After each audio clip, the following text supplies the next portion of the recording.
CPM Dummagudem మండలం నారాయణపేట గ్రామ పంచాయతీ పరిధిలోని తొల్లసమ్మ చెరువును ఇరిగేషన్ శాఖ సమన్వయంతో పునరుద్ధరిస్తే పౌలూరుపేట, గంగవరం, నారాయణపేట ప్రాంతాల్లో సుమారుగా 700 ఎకరాలు సాగులోకి వస్తాయని సిపిఎం జిల్లా కార్యదర్శి మత్స వెంకటేశ్వర్లు పేర్కొన్నారు. వెంటనే చెరువుల బండలు బలపరచడం, కాలువల క్లియరెన్స్ చేపట్టాలని డిమాండ్ చేశారు. సింగవరం పెద్దవాగు బ్రిడ్జి నిర్మాణానికి ప్రత్యేక నిధులు కేటాయించాలని, రాకపోకల సమస్యలను శాశ్వతంగా పరిష్కరించాలని కోరారు. అటవీ హక్కుల చట్టం ప్రకారం హక్కు పత్రాలు పొందిన భూములకు నీరు అందేలా ఫారెస్ట్ అధికారులు వేగవంతం చేయాలని విజ్ఞప్తి చేశారు. రైతుల జీవనోపాధి,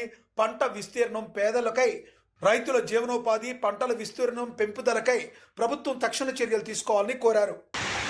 ఈ ప్రాంతంలో మొత్తం గిరిజన రైతాంగం ఉన్నారు. 700 ఎకరాలు ఇప్పుడు సాగు చేసుకుంటున్నటువంటి పరిస్థితి ఉంది. పక్కనే తాలిపేరు ప్రాజెక్టుకు సంబంధించిన కెనాల్ కూడా పోతా ఉంది.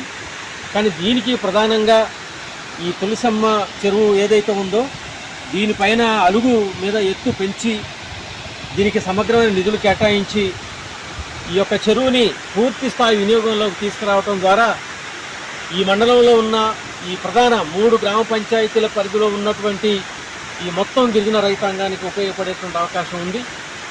స్థానిక ప్రజాప్రతినిధులుగా గెలిచినటువంటి వాళ్ళు ఎంపీ కానీ, ఎమ్మెల్యే కానీ తగిన చొరవ తీసుకోవాల్సిన అవసరం ఉన్నది.